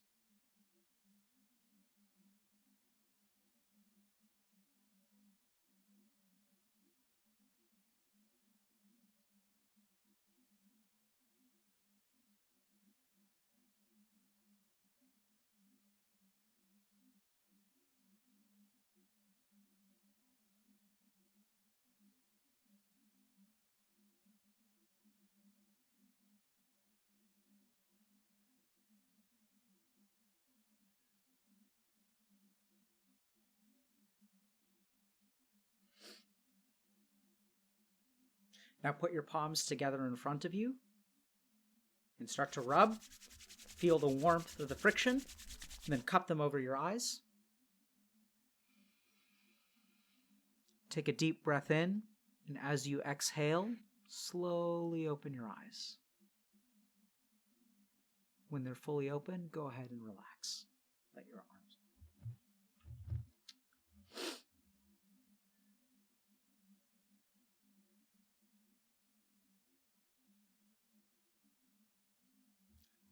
Feels nice. That facial expression means you did it right. Yeah. How does your chest feel? Loose and happy and good. I don't know. Yeah, right? I wish. Wait, how would you describe how your Loose chest and feels? happy and good is a beautiful way to describe it. Okay. It's beautiful, right?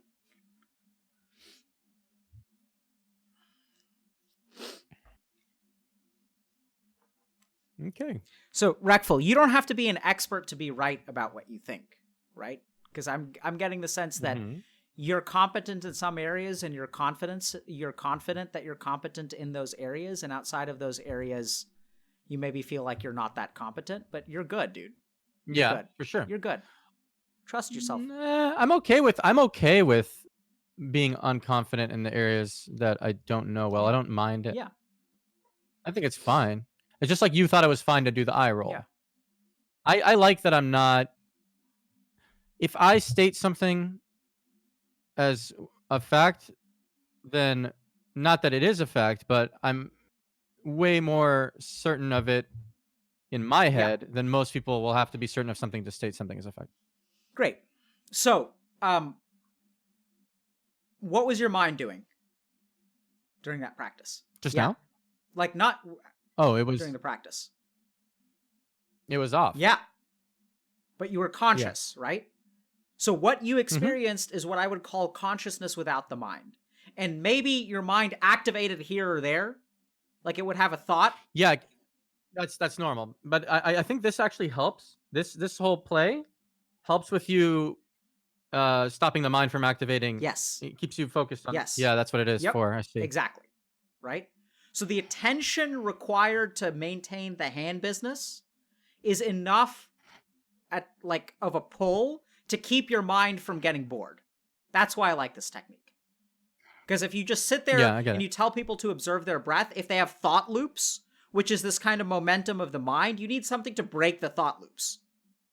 The cool thing is that if you get good at this technique and you start to enter a depressive thought loop, you can do the technique and it'll shut off the mind. And then the thought loop will go away because the thought loop exists within the mind. I found for me, instead of this, when I get distracted and I remember, then I count a point, just like a game. Just I'm like, okay, 1 every time I remember, and also it's enough of a pull. So that's what you need, right? But, a pull, a pull. So there are a lot of different techniques of meditation. All they are is a pull. The Sanskrit word for this is dharana. Dharana means focus. And if you do the dharana correctly, if you do the focusing practice, then you enter a state of mind called dhyan. Dhyan is not something you do, it's something that happens to you. It's like going to bed and falling asleep. You can't... So I'll tell you Go ahead. Sorry. A few years ago, I thought this was all bullshit. But then I don't know why I thought that, because actually, people have been meditating and practicing and learning it for such a long period of time, 2,500 years or so. It makes sense that it does something. Yeah. But I definitely thought it was bullshit at the beginning. I thought it was bullshit too. So like I grew up Indian and so had plenty of opportunities to learn yoga and meditation. Went to like yoga class when I was like 8 and thought it was a load of bullshit. Even went to like, and what I really loved about going to India is I found people I would ask challenging questions and they could fucking answer them because they knew what they were talking about. Yeah. Instead of the people like in my hometown, which had like learned this stuff and really didn't understand what they were saying. I think it's completely reasonable to actually think it's bullshit. I think it's completely reasonable to think reincarnation is bullshit too. I think what happened... Do you know why I brought up? Do you know why I brought up thinking it's bullshit? Why would you think I brought it up? Because you don't think it's bullshit now. No, because I was thinking that a lot of people watching will think it's bullshit, and then that it's relatable for us to have thought it was bullshit before, and then not think it anymore. So I think that's great. So that's why I mentioned the reincarnation for the same reason, right? So I think that the main thing to understand about meditation, this is why I teach meditation on stream, because you can talk about it. Like I don't care, like whether I believe in reincarnation or I think meditation is helpful or you think it's helpful is completely irrelevant. Yeah, I don't believe in reincarnation. Fine. It doesn't. I don't know why I said of course, but no, I mean I think it's reasonable to not believe in reincarnation. I think it's like that's a scientific and logical perspective because we have no evidence of it, right? So the whole goal of this is like, if you really want to understand the benefits of meditation and what the nature of your mind is, you actually have to sit and do it. Because we could talk back and forth about consciousness and mind, but the second you meditate, it took you like 2 breaths to be like, oh, okay, my mind shut off. Yeah, because the whole time we're talking about it, our mind is on. Absolutely. So we don't really experience it. Yeah, we don't experience it. And so now we also kind of see, like, when you're playing music, when you're doing photography, now we come full circle.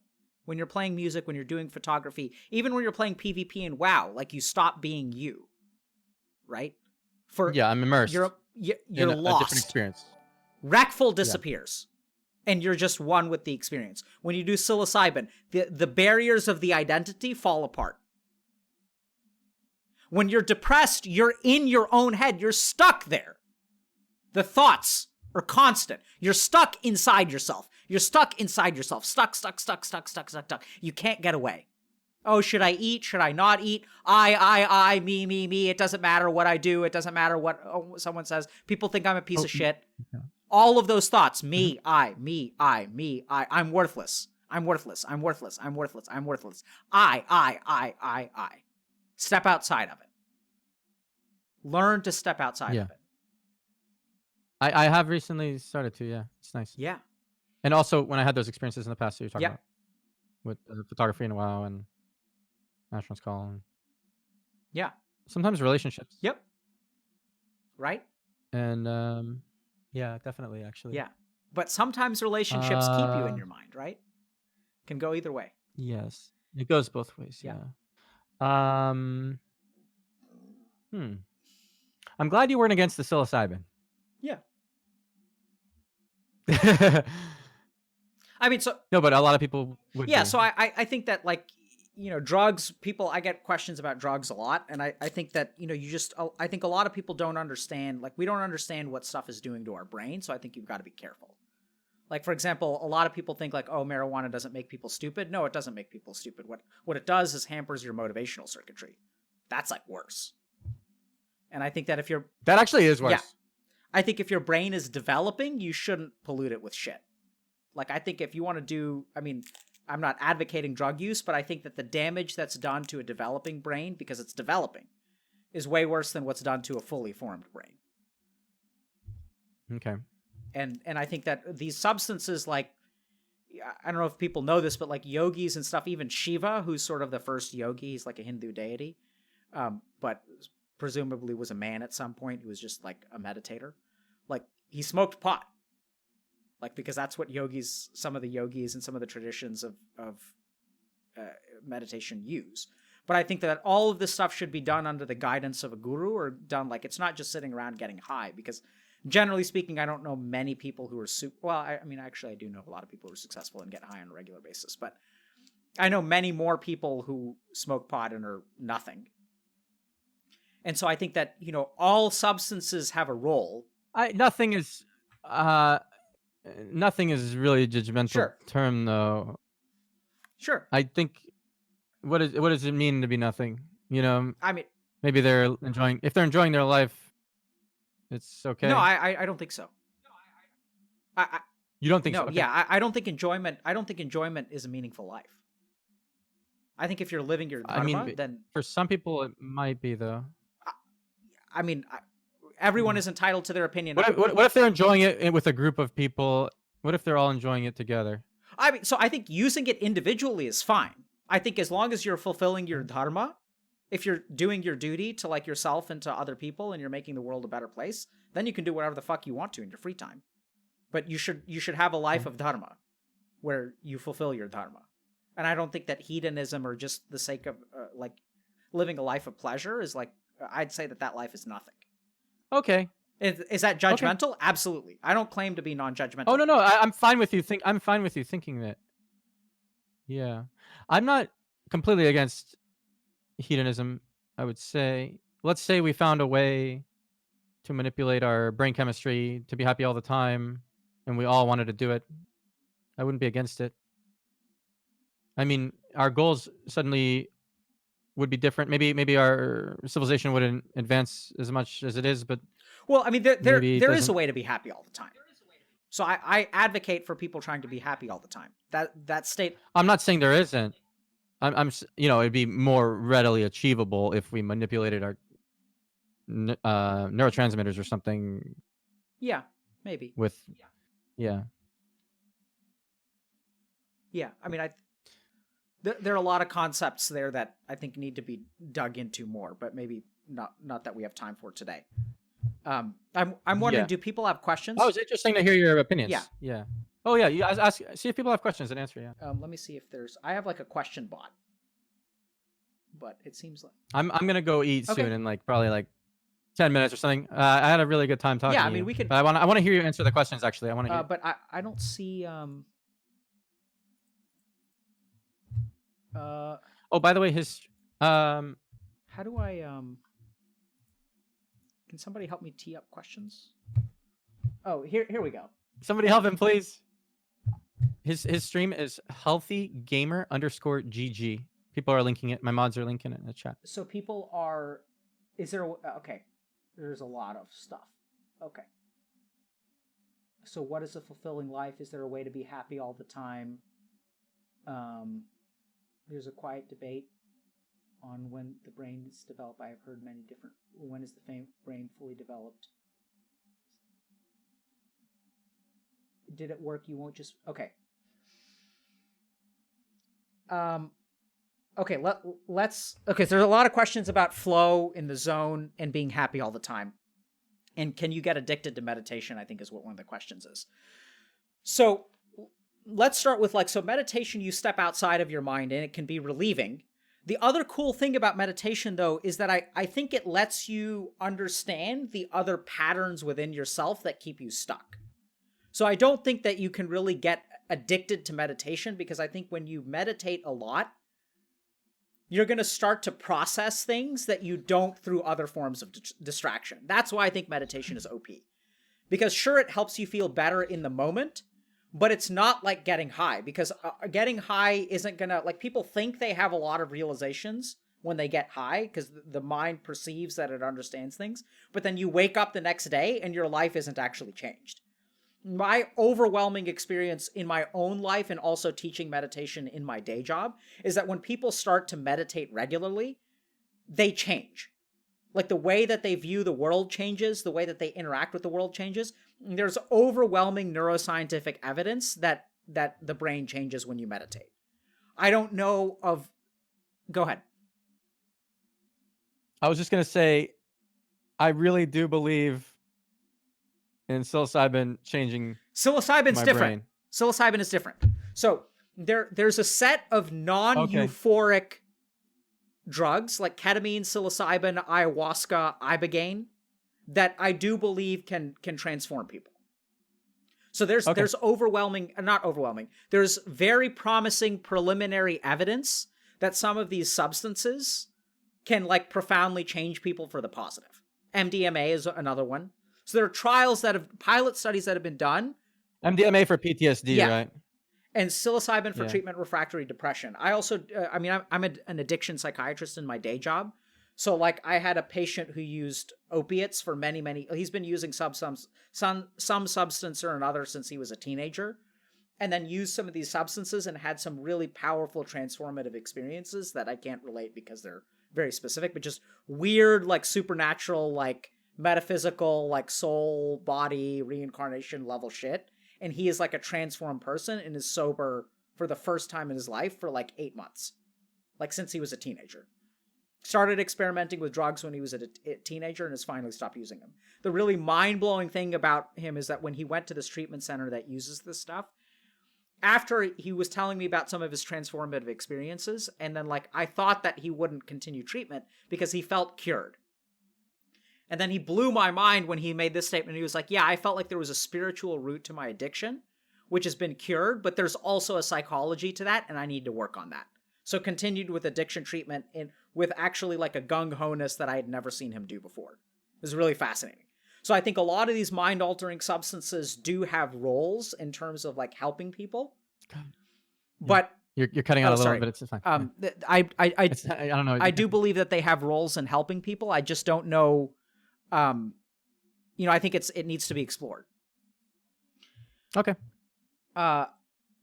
So people are asking about being happy all the time. Yeah. So I think what happens is like there's a state called enlightenment, which is something that people who meditate very regularly do. Like, very few people have attained enlightenment, but enlightenment is sort of like this background level of like peace and calm, which you can cultivate over time, which starts to affect like the rest of your life. So when you meditate for a very regular period of time, there are some neuroscience changes.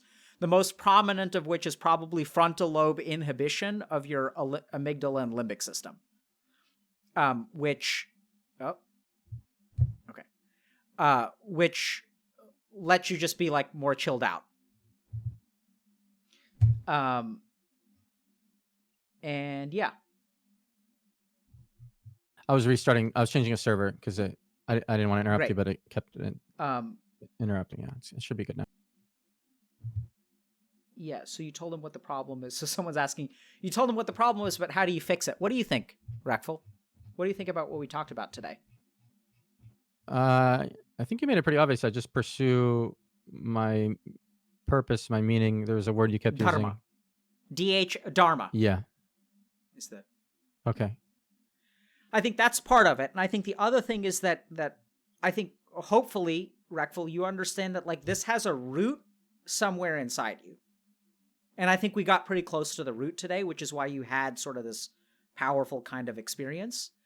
And just understanding that there's a root to like your suffering and understanding that that root is legitimate, right? You didn't just sure, you may have gotten the short straw in life in terms of having a family history of depression and having like a biological predisposition. But ultimately, I think a lot of your suffering or your lack of meaning like started at a particular point.